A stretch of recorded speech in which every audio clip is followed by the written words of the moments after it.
Hari ini kita akan renungkan kitab 1 Samuel pasal 14, teksnya ayat 31 sampai 42, dan sudah dibagi dua paragraf. Paragraf yang pertama ayat 31 sampai 35, Saul mendirikan mezbah supaya rakyat tidak lagi berbuat kesalahan yang memakan daging dengan darahnya. Paragraf yang kedua ayat 36 sampai 42, Saul undi melalui Urim dan Tumim sebab tidak ada jawaban Tuhan. Kesimpulannya, karena Saul paksakan bersumpah kepada rakyat Israel, mereka sangat lapar dan letih. Jadi mereka menyembelihnya kambing domba, lembu dan anak lembu dari lampasannya. Dan mereka makan daging dengan darah. Sehingga Saul mendirikan mezbah supaya tidak lagi berbuat kesalahan demikian itu. Dan perintahkan makan daging setelah mempersembahkan kepada Tuhan di mezbah itunya. Kemudian Saul bertanya kepada Tuhan akan mengejar orang Filistin atau tidak. Namun Tuhan tidak menjawab. Sehingga Saul undi melalui Urim dan Tumim supaya tahu siapa berbuat dosa. Dan Yonatan dipilih.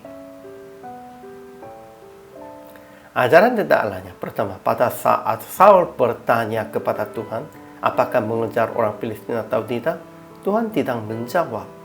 Saul yang mengertinya itu karena berbuat dosa. Tetapi Tuhan sudah tidak menjawabnya begitu, sudah terlambat. Karena Saul melakukannya hanya dengan keinginan pribadi. Kedua, ketika Saul ingin tahu siapa berbuat dosa, Tuhan melihatkan seorang yang menolak sumpah, ialah Yonatan. Ya betul, Yonatan menolak sumpah, tetapi tidak tahu. Dan itu semuanya penyebabnya Saul. Ajaran tentang manusianya. Pertama, orang-orang Israel berbuat khianat sebab makan daging dengan darah. Hal itu karena mereka sangat letih lesu untuk menetapkan perintah Saul yang berpuasa sampai matahari terbenam. Saul yang menjadi penyebab dosa. Kedua, Saul mendirikan mezbah supaya tidak lagi berbuat kesalahan. Kemudian dia perintahkan makan daging setelah mempersembahkan kepada Tuhan di mezbah itu. Dia ingin kelihatannya suci begitu, tetapi dia tetap menjadi penyebab tentang kesalahannya.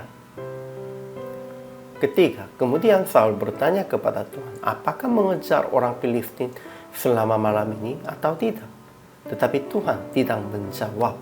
Itu artinya sudah terlambat. Dan karena Saul sudah melakukannya sesuai dengan kehendaknya diri sendiri. Tapi dia tidak mengerti. Sehingga dia mengumpulkan semua Israel dan undi supaya mencari siapa berbuat dosa. Dan Yonatan anaknya dipilih. Kemudian aplikasi hari ini. Pertama, janganlah membuat orang-orang yang berbuat dosa dengan perintah atau sumpah yang tidak layak. Saulnya berbuat dosa. Dia menjadi penyebab dosa, tetapi tidak mengerti. Kadang-kadang kita juga begitu. Janganlah membuat orang-orang yang berbuat dosanya. Janganlah membuat perintah yang salah atau sumpah yang salah. Kedua, jangan lupa lebih dulu mengucapkan terima kasih dan akan mempersembahkan kepada Tuhan sebelum melakukan apapun. Ya, orang Israel sudah lupa tentang itu karena lapar. Tetapi itu tidak menjadi alasan membelanya diri sendiri. Kita harus melakukannya, mengucapkan terima kasih dan mempersembahkan kepada Tuhan dulunya. Jadi PR praktik hari ini. Jangan usaha akan mencari kesalahan dan dosa dari orang lain. Lebih dulu introspeksi diri sendiri.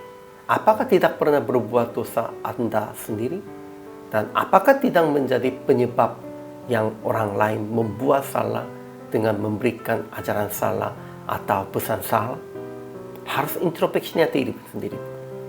Dan lebih dulu bertobat dan berbalik diri sendiri dari semua kesalahan itu. Janganlah mengalaskan orang lain berbuat dosanya itu. Harus introspeksi diri dulu sajanya. Inilah orang Kristen dan inilah pemimpin dalam iman. Dan pemimpin rohaninya harus berbuat demikian itu. hari ini juga selama melayani. Tuhan Yesus memberkati.